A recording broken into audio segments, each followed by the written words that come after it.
I've got quite the story to share with you all, and no, it's not of Trevor's vasectomy. Whoa! Dude, I love gay people now! No, we're a good guy. We're trying to save the kids. Look, we're saving you! Saving! Okay, so I was born in...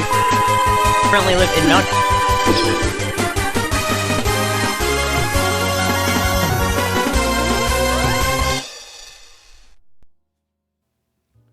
Hello, everyone, and welcome to another episode of Goobers and Screens Book Club. But this isn't just any old episode. No. This is part one of the Chimera and Review trilogy. I am here joined, as always, with Kyle. By Kyle. Say hi, Kyle. Hi. And as I implied in the intro, I have read roughly the first third of the Chimera Ant arc from Hunter x Hunter by Togashi Sensei. And I will say my thoughts on it now, as I think is tradition. We typically start off the beginning, kind of getting the general thoughts before we go into the proper review. So my thoughts on the arc so far in this first third. It's weird to think that I'm just a third into it.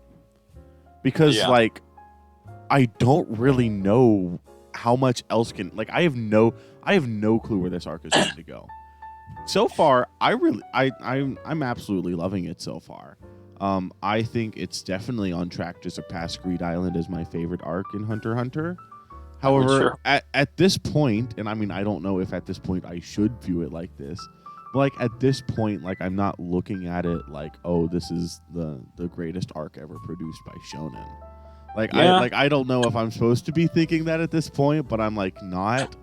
I would say, I'll say this right now, it's one of those where it's like build up and payoff. You're currently in the build up phase where I mean, it's like Shibuya. We didn't really acknowledge Shibuya because going into it we knew that people were like, oh, it's like a new staple Shonen arc. We're like, okay, we'll be the judges of that, and it was a bit of a build up, but then you had some big moments like Yuji versus Chozo, and some other build up things, and then finally hit big with Yuji versus Mahito, and everything happened before and after, and just the entire package of Shibuya being like, okay, that's a phenomenal arc. And so I assume it's going to be something similar to that. Shibuya was about 30 chapters, right? Shibuya was roughly 50 or so. Oh, 50, yeah, 50. Yeah. This is over double the size of that, so it's... I have read a little bit less. I think I've 37 chapters, I think, is what I've read. Yeah. That's maybe 38. It's a little bit under a third. Yeah, and it's just like how much? It's like what else happens in this arc, dude? Because it's already crazy so far. But yeah, so you're generally liking the arc, right? Oh yeah, no, definitely. I can definitely appreciate the direction he's going with a lot of this stuff, and we'll get into more of my specific thoughts on things. I mean, it's I do have one or two criticisms. I can think of two criticisms I have of it off the top of my head, and I can go ahead and say them. And one of them could certainly be addressed by the end of this arc. I don't know. I think if it's going to be addressed, it's going to be addressed at the end of this arc. And I kind of think it might be the theme of the arc, or the ultimate idea. So my two criticisms are Knuckle and his power and his fight with Gon.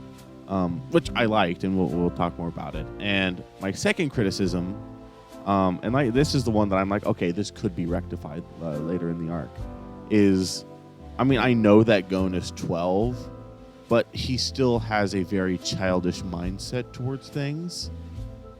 Where, specifically, I know, and this is whenever he was, with Kite in the beginning, and he was like, he's like, well, I'm not gonna kill you guys. He's like, I'll just knock you out. And even Kite was like, he's not gonna survive with that kind of mentality. And so it's comments like that. And later on, whenever he sees Kite again, and he's like, well, we'll get you back. Kind of not, there. I feel like there's a difference between being hopeful and being like, oh, everything's going to work out. And I feel like Gon leans more towards the, oh, everything's going to work out. And like this could be addressed by the end of the arc, and we'll get more into it whenever we talk about those moments. But just generally, it's reminding me of Asta, and that's not a good thing whatsoever. Hear me out. Let's put a pin in that until a certain point. Okay, I was gonna say because the beginning part with Kite, like in my notes, I wrote specifically here. Kite is questioning whether or not Gon can make it through mentally. Can Gon kill / make the hard choice when it comes to it? Potential question of the arc itself. So I will say that's just the downfall of not reading it all in one swoop, but it is more fun like this. So yeah, I mean, I am absolutely loving this arc, and we'll talk about some of the stuff specifically that I love. It's a phenomenal arc, really. Yeah, Brandon, I was gonna say, you think that's bad? This ran. Hunter x Hunter is infamously dubbed hiatus x hiatus because of technical problems, and imagine you said you don't understand it because you only read a third of it. Imagine being one of those people waiting 7 years in and out of random hiatuses for this arc to finish. And like, understandably so, he was in hiatuses because of his health, and that's it's understandable. But imagine being like that, where it's even longer for things to be unresolved. Yeah. So I will also say one last thing before we get into the proper. To give some more context for the whole whatever. So we have talked in previous episodes about how bad my translations have been. I've made the executive decision to I'm purchasing the manga. Like I'm buying the manga. If I could find it physically, I prefer to have it physically. I can't, and Amazon would take too long to deliver it. So I'm just purchasing it digitally. So I'm using the official Viz translation now. Kite is Kite and not Kaito. Jajangkin is no longer rock paper, and just Jing is Jing and not Jin.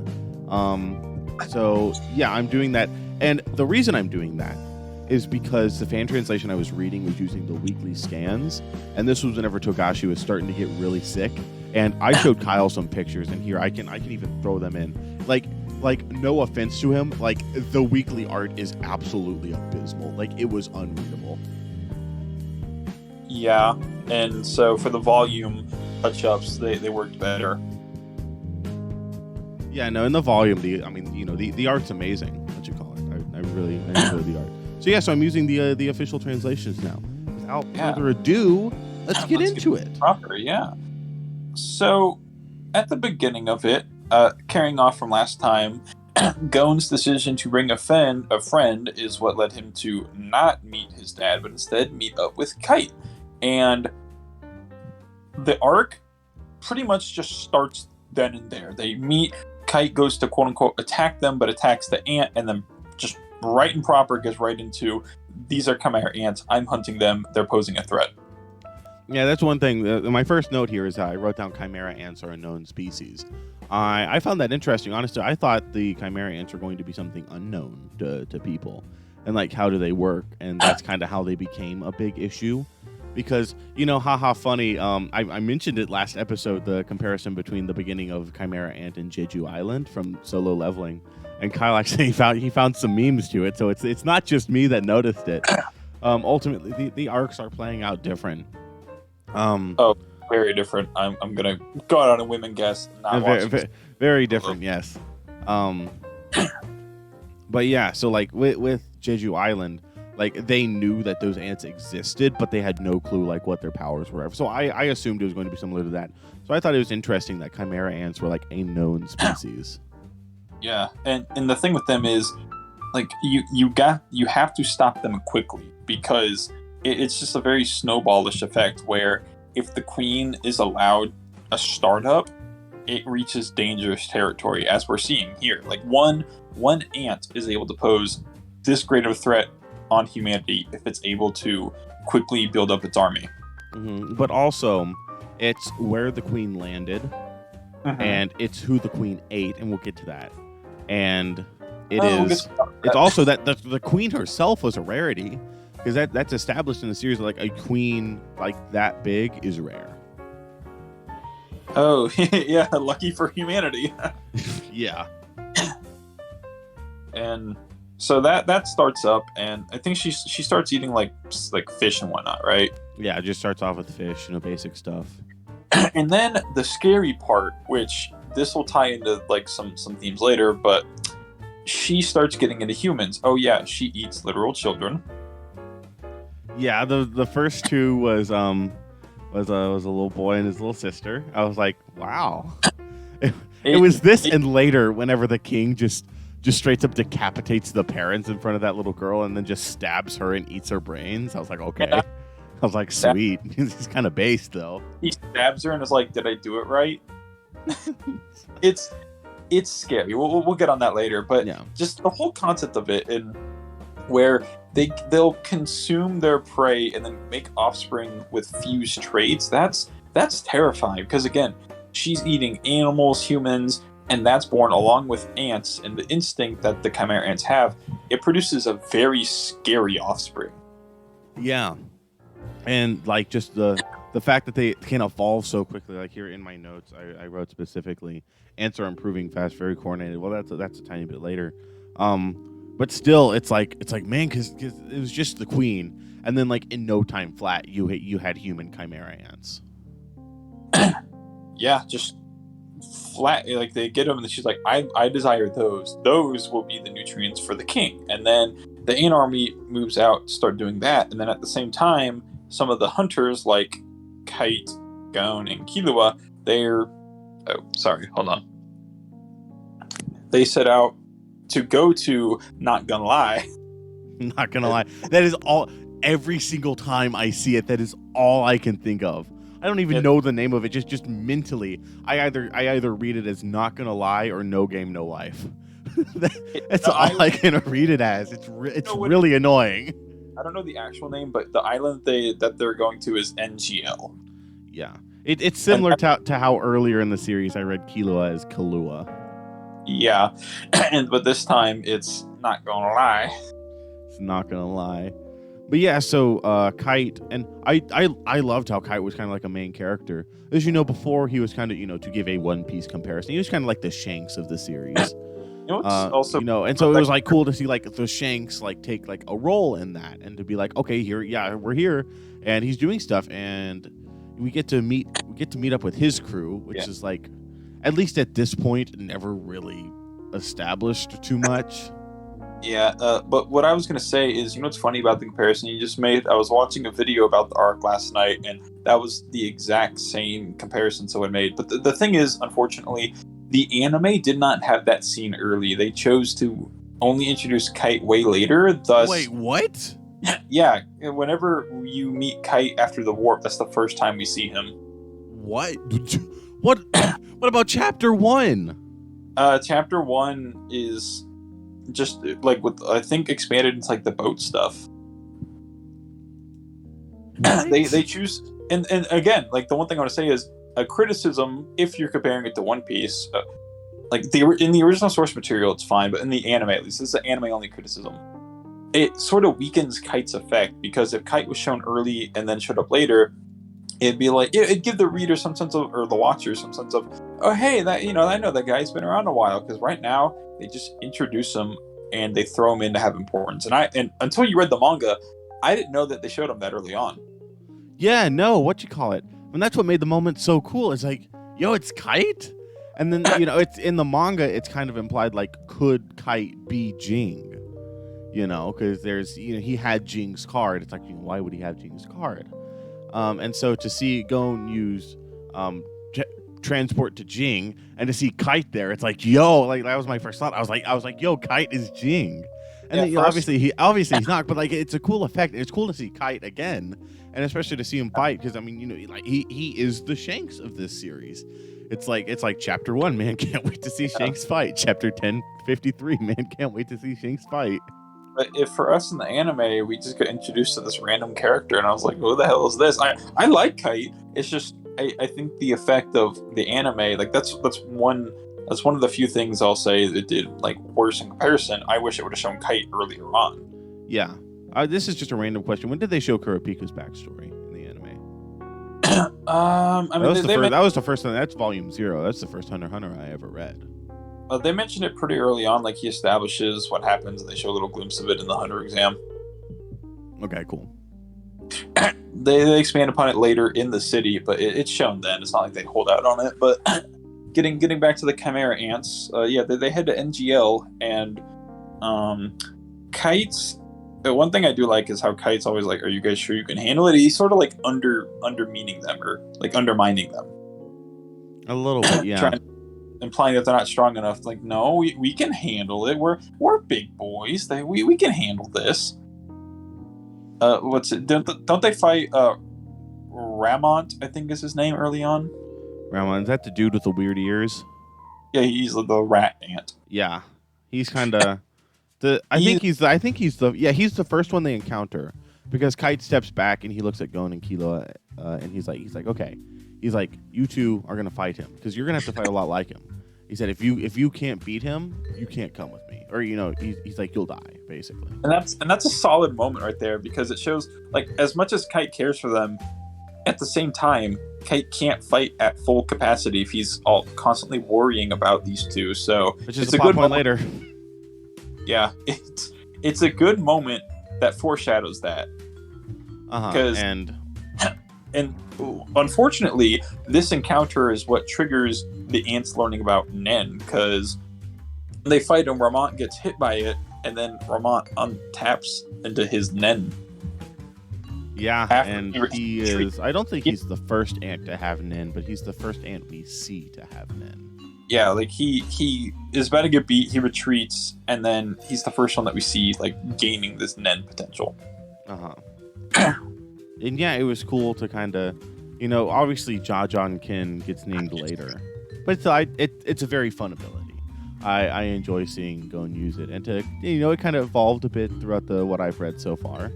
That's been fun. This is something I'm going to say generally.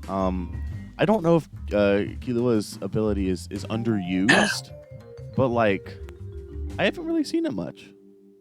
Because lightning, electricity. Yeah, I mean I've seen it like a decent bit. I've seen it more than a lot of other powers, but like compared to Gon's Jajan Kin, I haven't really seen it. Oh, we're also overlooking Pakal and Ponzu. That comes next. That's after that little bit, because that's whenever some ants already have a bit of Nen. Sorry, I'm just looking on the wiki to keep track of my thoughts, because this is the arc I remember the most of. But even still, out of 132 episodes, viewers, I'm sorry, but I cannot be expected to remember all 132 perfectly. I have more notes on these 38 chapters than I have written for the rest of Hunter x Hunter combined. There's a lot that happens. And so specifically for this section, there are two notes that correspond to it. I wrote Hunters from Gon's exam are back, and then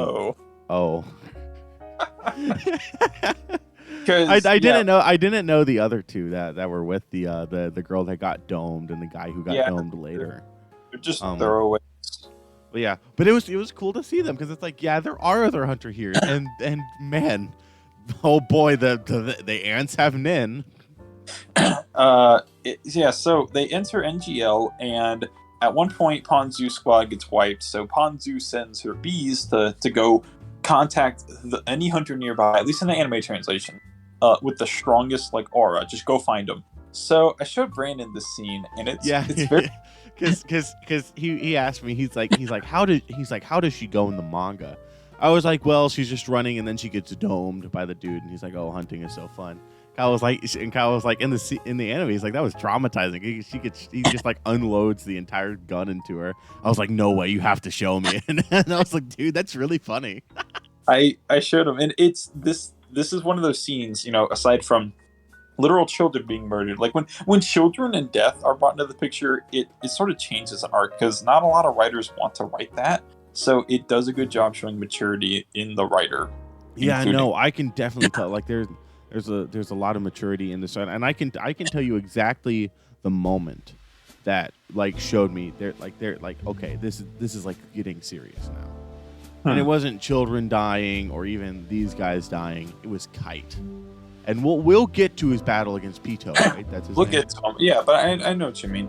Because right now it's one of those, like, even early on, it's established itself from other Hunter x Hunter arcs, because people have always died, but not like this. Yeah, this honestly, the Chimera Ant feels like it both fits and doesn't fit with Hunter x Hunter's vibes. Like it's weird. This is the most. This arc itself is very self-contained, and it feels like Togashi woke up one day and said, what if I just wanted to write a story that wasn't Hunter x Hunter but in Hunter x Hunter? And he did, and it's phenomenal. Yeah, and this is something. So like the feel. You asked me about this before recording. I said I'd touch on it at the beginning, and then I forgot. So like to finally be reading the legendary Chimera Ant arc, it like has like this aura. You know, haha, funny Hunter x Hunter, and then it has this weird aura about it. Yeah, because you're walking. Like I'm reading it and I'm learning more and more, and I'm like, okay, I was like, so this is like these are the Chimera Ants, is what it's named after. It's like I'm walking in the footsteps of giants, right? This this is what everyone's been talking about. So like I want to absorb every detail of it. Like, and it's like I met the king ant, and I was like, okay, so this is presumably maybe one of the big bads of the Chimera Ant arc, and just it's a weird feeling, but it's a very good. It's different from how it was whenever we read Shibuya, Kyle, because Shibuya was like we're kind of skeptical about it, and as we were going on, we were like, okay, yeah, but like. You know, obviously, like I want to see the Chimera Ant with my own eyes and like judge it, and like I'm not just going to say, oh, it's the best because everyone else says it's the best. But it has like this vibe to it, you know, that I'm like okay, like I'm reading the Chimera Ant arc. It's one of those where it feels like you're walking in the footsteps of history almost. Like I'm not trying to overhype it to Kingdom Come, but it's kind of like you open up like War and Peace, and you're like, I'm gonna read War and Peace. It's like this is War and Peace, you know, or like reading Of Mice and Men. Like this is Of Mice and Men, and it's like this is the Chimera Ant arc, or like the romance of Romeo and Juliet. Like this is the one. Yeah, like this is where it all came from. Everyone always compares it to this. Here it is. Yeah, it's a capital V of a story, and Chimera Ant. I'll say you'll see it later, but I think it fits. Even the beginning stuff is really good. Like I'd say. The beginning bits of it are just on its own probably better than a lot of other Hunter x Hunter because it gets a lot more serious and dark, and not saying, oh, I like that kind of stuff, but I enjoy when writers explore it because it's in shonen. You don't really get to see it that often because a lot of authors don't necessarily stick their toes into it that deep because they got to appeal to the kiddos, you know? Yeah, I know. It's just the Chimera Ant arc. It's legit. It has an aura to it. Yeah, so we talked about Ponzu dying, and it's funny. It's so depressing because whenever she's being the clips unloaded on her body's just twitching. It's so unsettling in animation, and then really it sets up a lot of stuff because it's like here are these guys, like we brought them back, we haven't seen them since the beginning, right? So you think, maybe they're gonna meet back up with Gon and Killua, and they're gonna be like friends, and they're gonna be like, the partners for the arc. No, they die.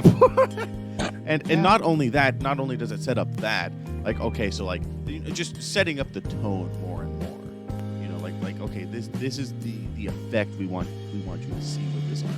It also we've seen that the rat whatever guy, the rat, that's me, I'm the rat. We've seen that the rat ant can use Nen, but this is the first time we know these guys. We know that at least one of them is a professional hunter that passed the hunter exam, can use Nen, and he's stopped by someone who isn't even like an officer. Yeah, just one, like the weird spider guy, right? Yeah. And by the way, that ant lady is hot. And it's just it's like jarring. It's like the bugs have Nen. It's a great job establishing the threat. It's not just bigger number go higher of enemy. It's like they're a dangerous new species to a lot of people. Like, okay, they're not new in the worldview, but this is a threat unseen, like unlike any other threat faced. Because a lot of times it's been humans with Nen powers. That's intimidating, but not unstoppable. And also because like they've grown so fast. Yeah, so it's like the ants just accelerate at a rate that humans aren't necessarily prepared to fight against. It's an enemy that's evolving too quickly, and it's like, okay, we fight them. Okay, next time we see them, they have Nen. Okay, next time we see them, one of the royal guards is born. Like it just keeps on expanding. And it's just like how far are they gonna go? right? If already at this point they're a match for a professional hunter. Yeah, and they're not even. Obviously, he's probably not as strong as the hunters we've seen in like Greed Island. Oh, of course, the beginning of Chimera and. But still, like, this is a legit dude. He passed the exam. He has, and then he has all the qualifications of a professional hunter. Like, it's just, it's a small scene, but it's such a good scene for setting a lot of the tone for the arc.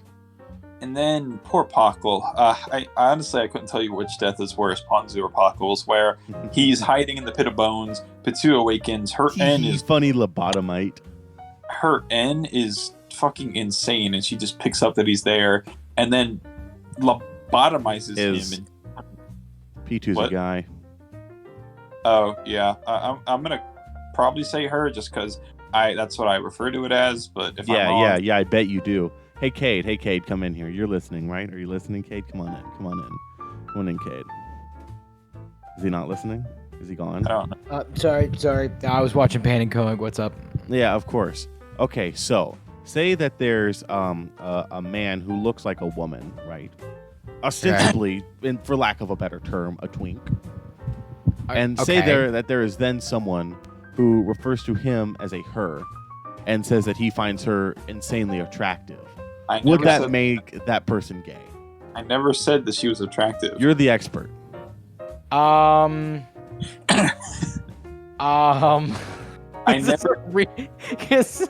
never said she was attractive. Yeah. I bet you didn't, Kyle. I was calling it a her because I thought it was a woman.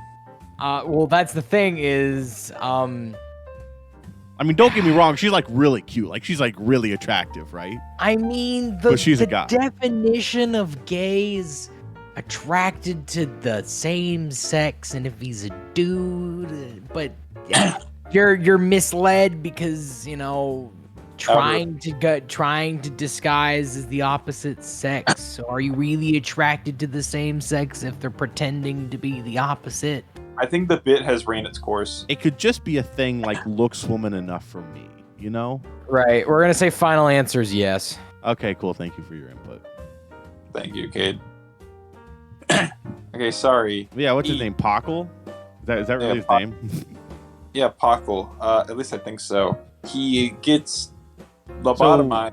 So before this, there was one question I wrote down here in my notes. Is can other ants grow from eating things? Like, because I know the queen eats stuff and then she can give the attributes to things, but like, can the other ants eat stuff and then gain those attributes? Oh god. Okay, so off the top of my head, I might be wrong. Comments correct me. From what I can remember, I don't think that they can gain any traits from it, other than like if they eat Nen users, that might be a way they can like gain more Nen, I think. I was gonna say because there was something brought up with something, and they might have just wanted to eat them. That was a question I had. I know that when Merrim's born, we'll get to that later, but whenever he's born, or even like the queen, she's like, the people with this Nen power, they taste better. So I think that's all it is to them. Like Nen users just taste better. And then of course Merrim's power, as far as I understand it, is whenever he eats a Nen user, he gains that Nen. Is that the case? As far as I understand it. I don't. As far as I understand it, Kyle. That's where we will end that. Yeah, we'll get that. So Kyle has to pace himself here to not spoil me. Yeah. So, Pockle gets lobotomized and is forced into revealing all he knows about Nen. So now the ants have full knowledge about Nen. And then he's turned into a human meatball, which I looked at the wiki. The numbers said like she requires like 250 human meatballs a day, I think. Well, the meat is from 250 humans. That's more than 250 meatballs. Okay, I thought it was like small human meatballs. No. So actually, before this, it's slightly out of order. Gon uses scissors for the first time. It's in their fight whenever they're like in the cave and such. Oh yeah, they're fighting like the centaur one. And all that, and that's where Gon uses scissors for the first time, and it's a blade, and it's like, whoa, that's crazy, and we haven't seen it since. But there haven't been very many chapters since. But I thought that was really cool again, just to see the more evolution of Jajankin. That is what it's called, right? Jajankin. Just call it Jajonkin. Like you just gotta say it quickly. Jajonkin? Yeah. Jajonkin, that's funny. And we learned that the aggression of the ants was upped because the first thing they ate were criminals. At least that's the understanding currently where I'm at. Or like they were always aggressive creatures, but like that just helped. Yeah, some of them were even more aggressive.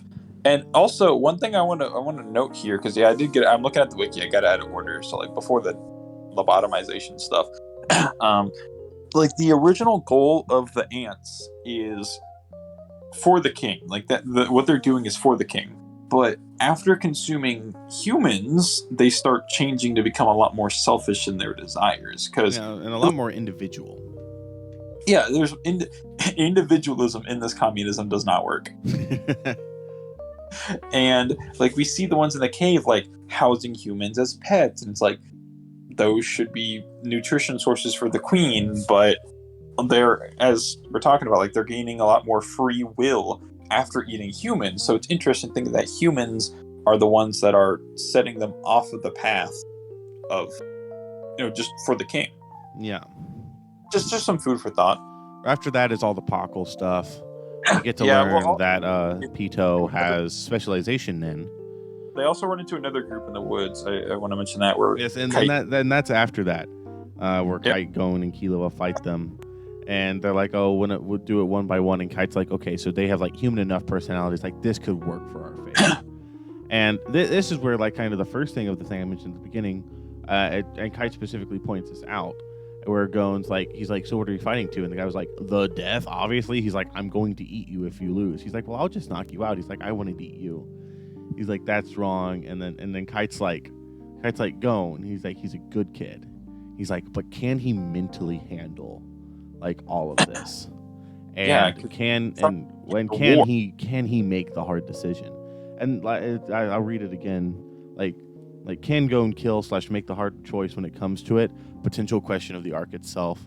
Personally, from my perspective, at this point, that's what it looks like this arc is going to go towards, in terms of like what is the question of this arc.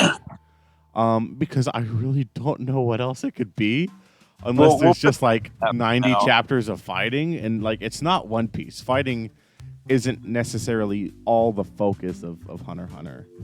Yeah. I'll say, okay, what did I say? We're also putting we're putting a pin in Merriam stuff. Let's put a pin in this one. Okay, cool, yeah. And they move on, and then this is, I think this, Brandon, you refer to this moment as the one that like you thought like this is unlike any other arc. The moment where they encounter Patu. Well, real quick, I wanted to say something here. I wanted to read this note where the ants do have memories from the things their powers came from.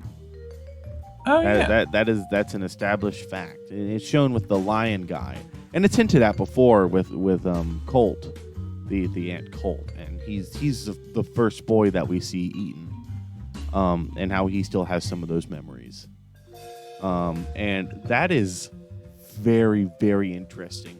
And I feel like that point specifically is going to be explored a lot with Gyro. If Gyro is even in this arc anymore, I don't know. He was kind of introduced it was 2 chapters, and he had 1 chapter specifically devoted to his backstory. So I feel like he might be an important character, and the narrator did the thing that I love it when narrators do. Like, he left the town, and he's like, the question is, was that fortunate for him and Gon? He said, until their inevitable meeting. And I was like, okay, so this Gyro dude is going to be bad news eventually. And I think that's kind of, it's explored more of like, okay, like the ants, like they're whoever they were before, like they have the memories. I feel like Gyro being the epitome of he's completely free-willed. He's essentially the same person, just in a different body. I feel like that might be where the question is tackled more, if we even see him this arc. Yeah, I'll be honest. I forgot a lot about the Gyro plotline. Like, I do not remember. I remember the name. I remember some bits and pieces, but you're gonna have to be the one to remind me on that because again, 132 chapters worth of content in an anime years ago. We'll do that to a brain. Yeah, it's kind of like how you completely forgot Im-sama existed from One Piece. Who Sama? I didn't. Im-sama, the guy sitting on the empty throne, but leader of the Gorosei. Yeah, that also. And I was like, dang, that was crazy. I was like, that's like the final boss of One Piece, and Kyle was like, who? Yeah, that was over a year watching One Piece. But anyway, and not to get side railed. Yeah, no, the ants having the human memories, it makes sense in some way because if the ants are inheriting what happens from who got eaten, I could see it as a memory being passed down. Some memories, yeah, I can definitely see that. Not every ant is going to awaken to that, obviously, but for a lot of the ants, there's some where it's like, oh, hey, I remember my past self. Adds more individuality. And then we have the iconic moment. Is it iconic? Is that like a big moment a lot of people look, or are you just using that word? It is a significant moment in the arc. It's where a lot of things change. Because, that's straight up where Kite loses his arm, Gon gets pissed, Killua running on pure adrenaline plus instinct here, knocks him out and flees, and then Kite dies. Yeah. Fortnite dance. NGL, he dead. And we don't get confirmation of his death until later. But he does die at this point. He stays, and it, like what you mentioned earlier, where I brought up how Kite couldn't fight at like full strength, knowing that he has to keep an eye on them too. That's like that's a debated reason. On like, is that why he lost his arm? Yeah. And it sets up the royal guards and consequently the king. Because Kite, we don't know exactly how strong he is in the hunter hierarchy, but he's a friend of Jing's, and he found Jing. Jing being potentially, as far as I know, one of the strongest hunters out there. Yeah. And so for him to die like that, and we don't see the fight. Pito says like that was a really good fight, so we can assume he gave him a run for his money. But ultimately, Pito was unharmed. And it's like, so it sets up the royal guards like these guys are legit. And then later, whenever we meet the king, it's like this guy is legit-er. Yeah, and it was the very infamous picture of him sitting in a little like puddle or something, petting Kite's head. Yeah, that's oddly disturbing. My note for that panel was fuck. That's a good enough to have. Yeah, I feel like that's pretty accurate. And we'll touch on this moment later because it is important to what we talked about. But yeah, as of now, Kite loses the battle and the war, but Gon and Killua make it out. But they run back and they meet up with Netero and the two other guys. One thing I want to say before that is, it's another great moment showing off Gon's just childish immaturity, where he sees someone get hurt, and instead of doing the smart thing, he does the running on pure instinct thing of I want to beat him up. And and it's the same thing that he got chastised for in Greed Island by the one guy. He's like what? He's like, if they came here, he's like, what were you gonna do? He's like, your Nin's pretty much out. Killua was badly wounded, and so am I. He's like, what would you have done if they came here and fought us? And Gon was just going to go throw his life away to go try to fight Pitu. And it shows his brashness. So I don't know. Maybe it's touched on later in the arc. We're putting a pin in that. We're not discussing it anymore. Yeah, but Killua was the complete opposite, where he, as we'll get to in a little bit, whenever he's faced with an enemy stronger than himself, he just turns tail, and he did the smart thing of just knocking Gon out and running. That was, even Kite was like, that was the smartest decision you could have made. Yeah. And I like how it was like just like instinctual, like okay, Gon, we're leaving. Goodbye. Well, yeah, Killua, debatable as to who was more right. I'm gonna say Killua in that moment, because he ensured that they lived to see another day. Because no matter if they had stayed, what difference are they gonna make? Yeah, exactly. None. Just been two more dead bodies to the pile. And then as you were saying, they get to the border and they see Netero, Morel, and Nav. And I love Nav is the suit guy, and Morel, is that his name? Yeah, Morel. Morel is the bong guy. He has the big pipe. Yeah. And so these are like, obviously we know Netero. I don't think he serves in any like official position, if I remember correctly from Hunter exam. He's like, I'm just a hunter who's like kind of observing stuff. No, he's the chairman. Is he the chairman? He's the Isaac Netero, the chairman of the Hunter Association. His name is Isaac? Yeah, sorry. That's not big spoilie. That's He's the Binding of Isaac was talking about him? Yeah. Again, I'm happy it's the little stuff. I'm not gonna say anything bigger, but Netero's the chairman of it.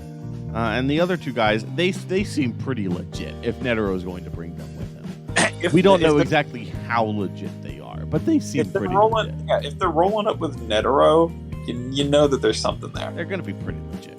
They're not Paco and Ponzu. These are big boys. Yeah.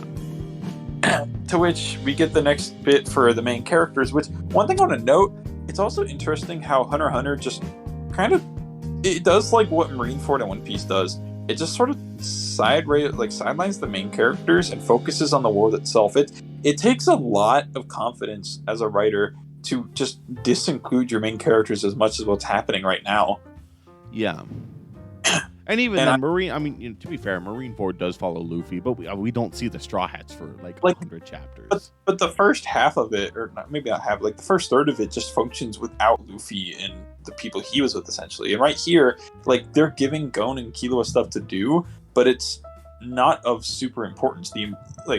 Though what's happening is the association is planning its move, and they could care less, essentially, if Gon and Killua join them. Like, they need people who can fight.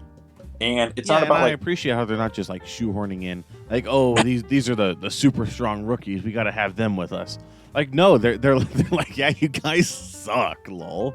Get good. What they do is they give each of them like two halves to a puzzle, and they say, we have Morel and Nob's student each. There are two. Well, it's Morel's students that have them. I thought one or of is them was Shoot Morel. Nob's student. I thought one of them was Morel and one of them was Nob's. I think both of them are Morel's because Nob's student is Palm. Okay, yeah, then I'm pretty sure Shoot is because Shoot and Knuckle get along pretty well.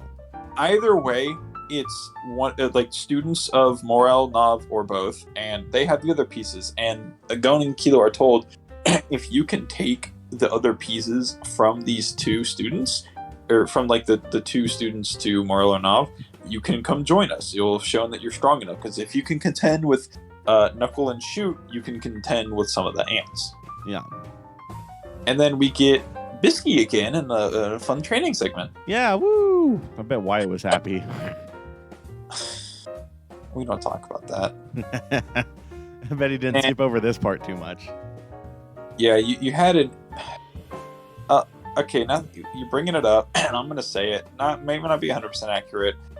I have a friend who was watching this arc who came out of it saying he didn't really like it. This is the man that I prefer to, whom has opposite opinions, and I'm not saying that because he didn't like the arc, he's wrong, but he's told described as the talking head of a person. Yeah, and if he sees this, like I told him all this, it's all right. And he told me that he was watching it for like a specific moment, and I don't think he meant that as literally as he did, but I feel like that if you know a big spoiler going in, it unconsciously plays a role in like what you're waiting to see. Because with you don't know many spoilers, so you're just taking it all in as you go. I'm just vibing, bro. Like if you know a certain landmark scene, like blank does blank with blank or anything like that. Yeah, I have no clue. The only thing I know, and I've told you this, Kyle, I know that Netero fights the Ant King. I was spoiled on that just from the title of something that when I was looking something up. That's all right. Like and again, you in this first bit, like you've learned that that's the plan. It's, we're gonna talk about and like that's not even a spoiler anymore because Netero's plan is to fight the Ant. I have no clue what happens during the fight. But I just again, know that the fight itself probably happens. it's an influence. If you know a spoiler going into something, you're not going. It's no longer a mystery if you know what's going to Technically speaking, Wyatt spoiled me on something big in the Chimera arc, but I can't remember what he said. He says he didn't, but he did. And we'll get there. We'll get there. But yeah, so right now, it's training with Bisky, and you had a very interesting note where Killua says, like, Gon, you are the light, and I am happy to be by your side. Right? That was the. Let me find that specifically. Because I think that's a bit later. Oh well, it happens during the training, and what's established early on is Bisky, basically kind of scolds them both. It happens right before we see Kite's head. Yeah, Killua, like, Gon is like, don't worry, we're going to get him back. And Killua's like, he's like, he's like, you're the brightest light around here. He's like, so can I stay at your side? Once again, and that's a big thing throughout the arc so far is Killua and his character being like, am I worthy to be with Gon? We're gonna put a pin in that one. Wait, it gets man. That's probably my favorite subplot of the thing. I love Gon and Killua so much. Seriously, man, they're a serious contender for like a pair of deuteragonists, like my favorite pair of deuteragonists. Oh, they're great. I'm just saying we put a pin in it because this will be relevant later. Yeah, but the one thing that I like is how Bisky scolds Killua and is like, look, Killua, you keep on running away from strong people. And at one point, like, she makes this clear, like, you might leave Gon behind at some point. And if you can't fight this upcoming battle against Knuckle and Shoot and you lose, like, you should not be allowed at his side anymore. Like, you're gonna have to leave him if you can't do this. Yeah, and that's right before their final battle where she's like, if you don't win tomorrow, get out of Gon's life. Yeah, like, and it's a very real thing because Killua, multiple times throughout the series, is like keen to run away. If he thinks he can't handle it, it's very unshonen like. If he sees he's not Goku, someone that's too strong can't fight him. Like, there's no chance. He's the opposite of Gon in a lot of ways. Yeah, he parallels, or he's very. Is parallel the right word? Not parallel. Very perpendicular. I think parallel's a fine enough word for it. You can tell we're professional book reviewers. It's also somewhat late while recording, but yeah, where they differ in a lot of ways, and that's one of the differing aspects of their personalities. Where Gon was willing to throw down his life to fight a battle that wouldn't have worked, and inversely, in that moment, Killua thought, we need to live to see another day, because also probably spurred on by he actually cares about Gon and wanted to protect him. Yeah. And what you call it? Real quick, we learn that the Pito is he's looking at Kite's body. He's like, that was so much fun. He's like, I wish we could do it again. He's like, wait a second. He's like, that's what I want my Nen to be. And then he develops specialization into like bring people back from the dead. Big like parentheses around that. I don't fully understand it. I assume we'll probably learn more about it later. But we've seen two examples of it where it's kind of like he can send in to puppet them. We've seen it with Kite and with the president later on. Was the power name dropped? No, I don't believe so. Do you care if I just say the name? Like, it's not. Sure, it might have been. I just can't remember specifically. He calls it Dr. Blythe. Yeah, no, that hadn't been dropped yet, but it's fine. What you call it? I'm saying it now because I feel like I'm gonna accidentally say it, and this is called. And so, while all this is happening, okay, so trying to keep everything in mind here, Gon and Killua are training with Ren, and they're on and off fighting, or at least Gon is. Gon, meets up with Knuckle. That we'll touch on that in a second. The Ants are doing their own thing. The other royal guards are being born at the time with Poof and Yuppie. Netero. Yuppie is a fun name. Yeah, I'm not saying his full name. I can't even pronounce it. Dude, whenever the names were like, whenever we meet the second one and he says the name of the third one, like literally in my notes, I wrote, "What are these names? I will call him Mothman. Mothman can read minds." Like, look. Okay, like before I explain what I was explaining, like, okay, Neferpitu, that's simple enough. Shia Poof, okay. Then it's like Menthuthu Yuppie. I'm like, no, I'm not saying that name. Yeah.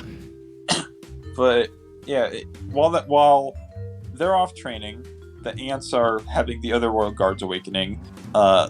We see Isaac, Netero, Morel, and Nov helping Netero practice against some of the ants. And is there anything at the moment that I'm missing currently? Because there's like 3 groups doing stuff at the moment. I don't believe so, because at where you're talking about, they haven't met Knuckle yet, right? Well, they meet him soon. Like, they go into the park, and Knuckle... Okay, let's talk about him. I love Knuckle.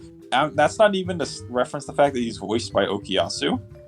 Is he? It's funny because in my notes, whenever they met him, I wrote, "Oh, hi, Chosuke." Yeah, I will say one personal criticism I have of not the Chimera Ant arc, but I don't like Knuckles' design. I think it's a bit over the top. Let me see. Okay, let me pull up a reference picture. It's a bit. I'll throw it up. Specifically, a couple panels where I'm like, man, really? It's just okay. I like his design. That's something that's more or less subjective. Also, again, I'm not saying it's an objective. I think it's a bit over the top. Brandon, I'm gonna have to send you pictures. There's spoilers whenever I look up Knuckle. Yeah, that's enough. I can't Google character names. I cannot Google character names. So I know the second I type in like Biscuit Hunter, it's just go Biscuit Hunter dead at 53 seen live, and I'm like, no. Like, yeah. I know it's like I can't Google anything. I'm waiting until I'm completely caught up through all 390 chapters before I look anything for the series. The only way I watch clips is whenever Kyle sends them to me through Discord, so I don't even have a chance of seeing a single comment. Yeah, and here's one of the things. Design wise, it's debatable. I think Shoot looks cool, but for Knuckle, Knuckle's fine. I love Knuckle as a character. I do too. I love him as a character. They say this is something really sweet. The better a hunter, the more well liked they are by animals, and we see him just constantly like having dogs come up and wanting to like pet and play with them. In the anime, it's super fucking adorable, and I love that. Oh yeah, and it's kind of a callback to Chapter 1 Gon whenever he's friends with a ton of animals. Yeah, and it's just one of those where it's like he just is all like there's always a dog near him in his early bits, and I just find that to be really funny because he tries coming off as like this big super serious guy, but he's just trying to help Gon better himself, and I love the dynamic that they have where when they do like their early fights and practices, he's like, all right, Gon, I'll let you hit me, and isn't that like one of the early fights where he's charging at the Jijonkin and Knuckles literally thinks to himself like, I might die. Yeah, and like I think he like passes out or something. And like technically he loses and Gon could have taken the thing, but Gon was like, no, I want to beat you in a fair fight. He passes out from like fear, right? Yeah. Because again, I'm gonna touch on this. Gon's power is the ultimate like payoff. Knuckles like, oh, I'll let you hit me as hard as you can, and he starts charging. Knuckles like, I might actually just die here. And especially we see it later, and we'll touch on it whenever Gon and Morel's like, show me your power, kid. I'll see if you're ready. And then Gon starts it, and Morel's like, oh shit. like and Kilo has to step up and be like, bro, chill. You're good. Like taking that thing head on, honestly, is one of the most terrifying things in like an anime to take head on as an attack. I will say I really appreciate Hunter x Hunter with Gon. As haha, funny shonen protagonist punch good, right? But like Gon punch really good, and that's the thing. It's basically like if he can punch you, he wins. And so it's how can he get to where he can punch you? Yeah, and especially we see that. Like, I love Gon's fight against Knuckle there. I mean, he loses. But that entire fight where it's just like let's figure out how like if I can punch him, I can win. And how do I punch him? Now we could talk about one of the really stupid things about Hunter x Hunter. Knuckles is a power. The APR, added percent rate, I think is what it's called.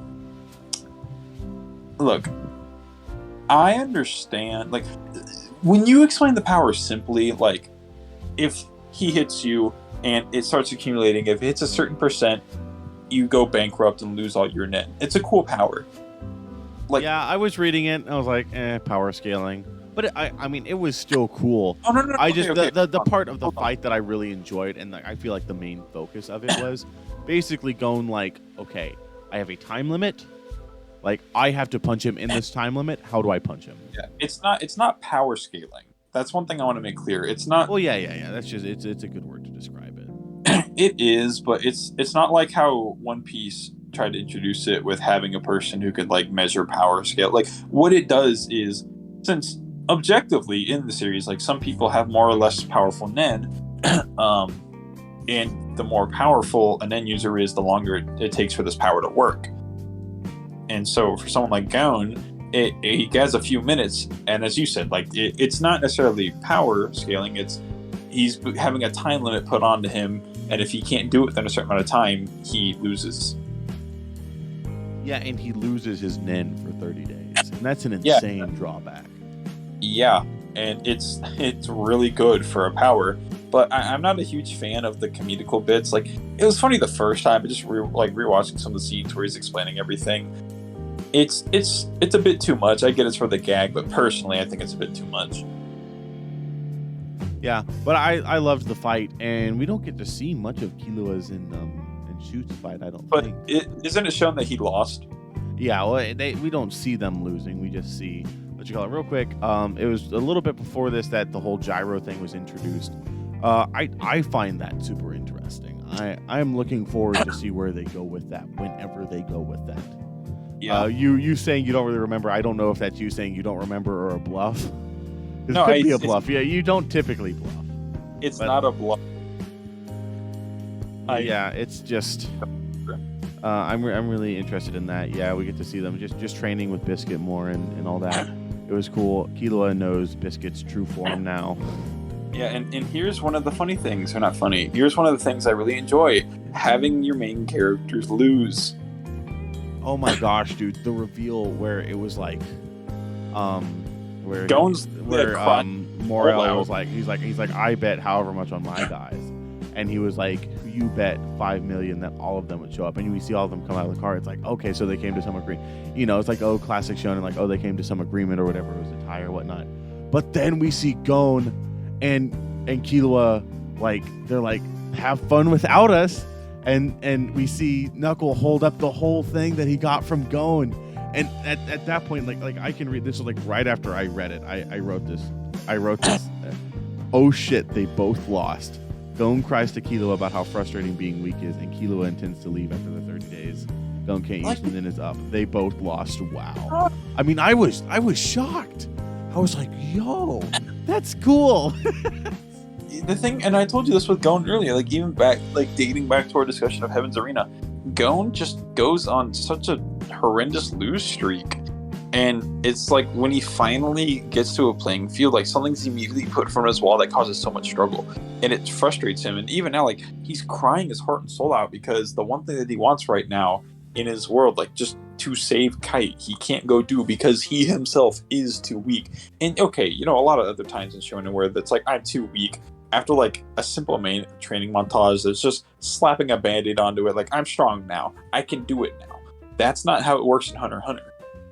At least for Gon, because he tried, you know, for the 30 days, he and Killua tried, and this is supposed to be the moment of they did it, but they just don't. They don't. There's still more that they have to do. Right before this, there's a couple big things that happened. One really big thing that happens before this. So there's a couple things that happen. Let me get back down here. So I wrote, did Cactus Jack use a spell on Killua? And that's kind of the first thing. And this was before I knew that yes, there was something in Killua apparently that Cactus Jack put there. But that was the question because it's like, you know, he has such a presence in his mind. I was like, I wonder if there wasn't something. It was kind of hinted at back during Hunter exam too. Like, okay, Ilumi has something to do with Killua and like why he is. But the question is, you know, why did he do that? And I think that's going to be interesting to find out if we find out. We have a pretty big thing happening here in The King Ant is Born. One note. He's born prematurely because, and I quote, he was so bored or tired, like he was just so tired of waiting to be born, he just jumped out of his mom. Like clawed his way out. And kills her, essentially. And that's whenever we see Colt go to Netero looking for a truce, to being like, please help the queen. Yeah, and what's funny is, like, right when he shows up, like, the little penguin guy runs up, and Marrow makes it very clear, like, right at the start, like, he does not fuck around. Penguin's like, oh, let me do something. He just rips off his head. Yeah, he just kills him. And it's like, okay, the Frieza's legit. He is he is born a ruthless tyrant, and they walk going like, well, you have the queen. Pitu's like, sorry, we're here to serve the king. She's not our problem anymore. And then they leave. Yeah, and this is something that I will say, and I've been waiting until we introduce the king to say it. I'm not a huge fan of his design. Really? I mean, it's cool enough, I guess. It's fair. Just whenever I see him, I think of Frieza. Yeah, I mean, I don't know when this was written way after Frieza. And I mean, I know Hunter x Hunter is honestly, a more like cartoony art style, but like, I would say Cell, honestly. Not just I thought Cell whenever I first saw him, because like he has the crown, the tail. That's fair, yeah. He reminds me of a Dragon Ball character, and that's not necessarily bad. I just don't care for the style. Yeah. Like, design-wise, I like his design, but excluding his design, because that's more or less a subjective taste, I think how he's written is amazing. Oh, I love anytime he's on screen. Just, I wish he had a little bit of a cooler design. Just in my eyes, I'm not saying it's like an objectively bad design. Just saying, to me personally, I'm not the biggest fan of it. But like, he shows up, they roll out, and he rolls up to a village, murders some parents, executes a child, and is like, did I do it right? Eats her flesh. And I was like, this tastes bad. He eats her brains. So he kills the parents, and the daughter's like crying in front of them. And he's and the Pito's like, dude, you need to eat the brains, bro. That's where it's at. And he was like, oh, on God. And then he stabs the little girl and eats her brains. He's like, yeah, no, that's pretty good. He's like, I want nin users though. Yeah, he's like, it's a little better. He says it's a little better. He's like, but like, nin users. It's mortifying that just someone like this, like, just literally exists, just shows up, and it's just now, like, it's changing the dynamic of humanity's power in a way where there's something that's rivaling humanity that's coming up, and it's showing, like, they're essentially turning humans into like livestock. Yeah, and before we get to that, I think there's a couple of things. Let me my notes. So we get the queen dies, and there's a nice little touching scene with Colt, and she gives the king a name, Meruem, right? That's his name? Yeah, Meruem. Meruem. And there's like a baby the queen gives birth to, and Colt promises to protect it. And that's whenever we see Moral be like, do you promise not to eat humans? And he's like, if you do, he's like, then I'll protect it too. And Knuckles like, and he's like, that's where I get my kind side from. I was like, oh, that's nice. That entire scene, I texted you. I was like, the Queen Ant death scene hit kind of different though. It's a good scene. I enjoyed it. I like it whenever the ants show humanity, because it's a question that was posed earlier by one of the ants. What is the difference between the ants and humans? Because right now they're gaining a lot of humanistic traits. Yeah. And then after that is the king invades the palace, plans to make it a place to have human livestock. So he goes in, breasts on a couple people, and then just sets and then up he shop. kills Kim Jong-un. Essentially is what he's modeled after. But oh my gosh, I love there's one line that he says that I feel like encapsulates his character and kind of thought process is so good. I absolutely loved it. It's whenever after he kills the king, and there's like the women in the corner, and they're like please like don't kill us. And he's like, do your brains? I can't remember. He's like, do your brains not work?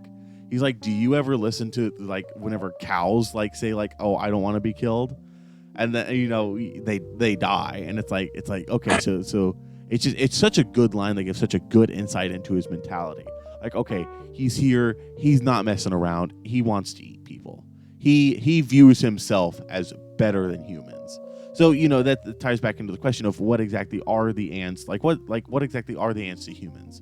The humans view them as inferior. Some ants view humans as inferior, but then there are people that see the middle ground.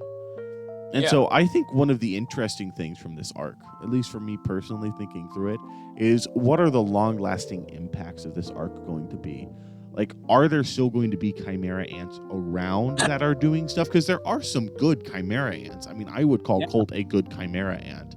And so, like, if he does stick around, like, what exactly is going to happen? That's something that's interesting for me, and we'll put a pin in that because that's like the end of Chimera arc. I don't want you to comment on that, Kyle.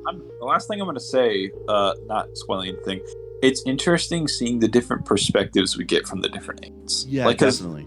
Not all ants come from the same perspective, because you get all of the servants, all of the captains, all of the guards, the king, the queen, like a lot of different ants giving different perspectives on like what the ants mean in terms of changing the dynamic of power with humanity. And we'll put a pin in that, and then and I really liked, before we fully move off of this, where the king was like, where Meruem was like, yeah, he's like, we're gonna turn this into a place to have like human like cattle, basically. Yeah, and I was like, oh, this is going to be hell later, isn't it? And I mean, from my perspective, having not read it, like, I kind of think that this palace is going to play a big role later in the arc. I could be completely wrong. That's the kind of vibe I'm getting, but also I've gotten some different vibes from this arc that have proven to be completely wrong, so I don't know anything anymore. Yeah, I'm not gonna. We'll top off that one, and then we'll get to. We see what happens during the 30 days, where Gon gets a girlfriend. He goes on a date with. It's also confirmed that canonically Gon has been targeted by pedophiles. Yeah. He was like, yeah, he's like, cougars used to go out with me all the time. He was like, what? It's a bit much. And then also during that, we see Kilo is stalking them, and then Ramat shows up. And real quick, I want to read my notes on this where Kilo is stalking them. I wrote, oh my god, is Kilo a gay? Oh my god, Kilo is gay. And, real quick, haha, funny, Kilo is gay. That's obviously not what their relationship is. This is just a boy who has never had a friend finally having a first friend. And yes, it is kind of portrayed like to where you could be like, oh, haha, you kind of interpret it like that. Yeah, it is being portrayed like that. But they're just friends, right? Like, I'm not so blind as to think like, oh, was Togashi being that progressive back? No. And they don't need to be. They're 12. They're just friends, and it's really I love it, and I don't think it's done enough. And this is part of why I love Kilo and Gon so much as deuteragonists, is that they are best friends who you can tell genuinely care so much for each other. That is so rare to have. Even cool duos like Luffy and Zoro, like obviously there's a deep bond there, but it's nothing like Killua and Gon's, because Luffy and Zoro, yeah, it's fun I love seeing them together. It's cool to just be like, okay, yeah, it's just some friends hanging out. Killua and Gon just bring that to an entirely different level. And like, just thinking about it now, I don't think I've ever seen that in anything I've read. And one of my favorite parts has always been like, okay, the protagonist has like friends, and like specifically, going to bring up Mushoku Tensei. I'm not going to spoil anything for you, Kyle, without getting into any specifics. Like later on in the story, Rudeus gets like some like friends that they're just friends, and they're bros, and like I absolutely love seeing them together. And Gon and Killua are just like the epitome of that. I love their relationship, and I love how you can tell how much they care for each other, especially how much Killua cares for Gon. Like, we were talking about the fight in the forest. We can get to that, where it's Killua versus the rat guy, and and Killua's like, he's like, I have to protect Gon, and it's the constant fighting of what we learn later is Illumi's thing that he put into Killua, and Killua's own mind of like, I need to stand here, and like just him out of willpower overcoming that. And it's just, man, is it good? Especially that one panel. I'm speaking of panels, I've read the manga where Killua like stands back up to fight him, and he's like crying because he cares about Gon so much, and it shows so well. And just the art's phenomenal with it, and the writing is just phenomenal. I loved this section. I was just gonna say that a very powerful friendship, and I'm very happy that you're passionate about their passionate friendship. It might be my favorite part of Hunter x Hunter. It's a really good part about it. And yeah, we see him overcome Ilumi. I think Ilumi plants something in him that makes him fearful of stronger opponents, and he overcomes like that. I mean, I don't know. Yeah, he overcomes it through the sheer will of just wanting to protect Gon. And right when he takes it out, he's able to fight with Nen and win. And one thing I do want to bring up early on, whenever they, at least in the anime, they were talking after they leave NGL the first time, whenever Kite gets attacked, and they're sitting there and they're talking, and they're like, Patu is way more powerful than you guys. And Morel has a really good moment of saying, like, that's not what Nen fights are all about. If you think that way in terms of objective power, the table could flip on you in a single second and you're going to lose. So that's also another good reason why Killua overcoming this fear of stronger opponents is good, because a lot of times in Hunter x Hunter and in another series, you can overcome more powerful opponents given your wit with your power. Yeah. So I like seeing him, like, you know, on an objective scale, maybe Ramat has more potent Nen and is more strong, but given his speed with electricity and just his Nen, he's able to overcome it. Uh-huh. That's what I enjoyed about that section too, along with all that you said about their friendship, because their friendship is, as you said, very, very well written. It's a genuine bond between those two, and I'm happy that Killua broke free from his family's, at least his brother's grip, to protect what he has found in a first friend. Yeah. And then Gon gets dumped. L. Palma's an interesting character. We haven't touched on her much. I mean, she's kind of a non-factor, really. She has a thing that can, like, if she uses her blood, she can, like, see where people is. That's cool, I guess. That's her Nen. And then, okay, so there's some stuff that happens. Yeah, he pulls out the needle. Don't some of them come back from NGL? Yeah, so here after that, we get to see Knuckle and Morel fight Chidu. Chitu. Okay, I'm gonna say it, and I'm gonna explain this, I think, in our next discussion.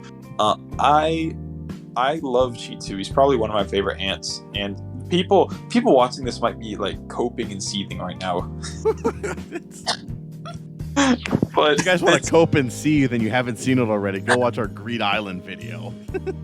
Yeah, but they fight him, and they go back and they see the state that Kite is in, right? Yeah, and we get to see the state that Kite is in, and this is where Gon, he's kind of in disbelief, and he's like, "We're going to help you. We're going to fix you." Personally, and I don't know how I don't know how it goes. Obviously, I'm pretty sure Kite is dead, and there is zero way to bring him back. Right? It's just like puppeting a corpse. As far as I understand the Nen, and as far as I don't think that there is any possible way to bring Kite back because he was dead. I'm not going to like comment on anything. So yeah, good. But yeah, this is kind of where, like, I certainly hope it is, and I believe it will be, because, like I said, I think it's the question of the arc of what will Gon do when he has to make a hard decision. But he's like, everything's going to be okay. And like I said, kind of reminds me of Asta a little bit. But I'm going to finish the arc to reserve judgment there. Yeah, he's literally 12. For those who haven't seen our Black Clover book club, me comparing him to Asta is not a good thing whatsoever. As a matter of fact, you could call that a very bad thing. I'll say it works good in terms of Hunter x Hunter and what happens. Like it's believable for Gon to believe that. We'll put a pin in it. It's just, personally, after seeing Asta, anytime I see it, it leaves a bad taste in my mouth, because like I just by nature I have to be skeptical of it being done well, because Asta was done so poorly. Yeah, and I feel like we're putting so many pins in this boat that it's gonna sink. But we'll come back to all these pins that we're putting in future sections. But the final part, which will cap off this very long video, is the conclusion where they're breaking into groups to fight the guards, and Netero's going to go fight the king. one thing. Then one this scene isn't that, even a third of the way through the arc. I have no clue what's going to happen. one thing I want to bring up is they're going to divide up into teams, and since they lost, Moral's like, okay, kid, are you going to, if you're going to join us, show us what you got. And similarly to Knuckle, when he's charging up against Moral's like, I might actually die here. Haha, I'm in danger. Yeah, that was funny. And we also see that the Ant King is planning to gather up the population of whatever, it's like East something, and kill them. We don't know his exact plan, but he wants human livestock, and I guess he intends to get human livestock. And that's why they're going there, is they want to stop that. Yeah, they're planning for this thing called Selection Day, where, I mean, is that like you've seen that, right? Because Selection Day. I didn't know the word, but what you call it? It's like. Do you know what they're going to do whenever they have all the people there? I do not have any confirmation as to what they are going to do. Okay, then the hunters theorize that they're planning on killing 99% of the population and keeping 1% for livestock, but I don't know what the ultimate plan is there. Okay, well, then just in case, I'm not going to say anything further because I'm looking at the wiki, and I could definitely tell from reading the wiki. We're getting into territory that you don't know, so we'll stop it there. This is it. This is the extent of my knowledge on Chimera. I have read less than a third of this arc, and we talked about it for an hour and 15 minutes. Oh, God. It's a big arc, and we have it in, like, it's one of those where we talked about the high points. If we wanted to get into, like, major details about stuff, we would be here even longer. Oh, I know. We skipped over some stuff, too. Yeah, and I feel bad for having to do it, but for the sake of, I don't want to talk about Chimera ants for we're not even a third of the way in. It's, as you said, an hour and 15 minutes. It's such a good arc, but it's so long. So, but with that, about it. I've enjoyed this very much. We won't keep you guys any longer. If you're this far into the video, you obviously like something. Like and subscribe. If you like this type of content, check out the Rat's Nest, where I post manga and light novel reviews, and Kyle and I do weekly reviews of Chainsaw Man and One Piece.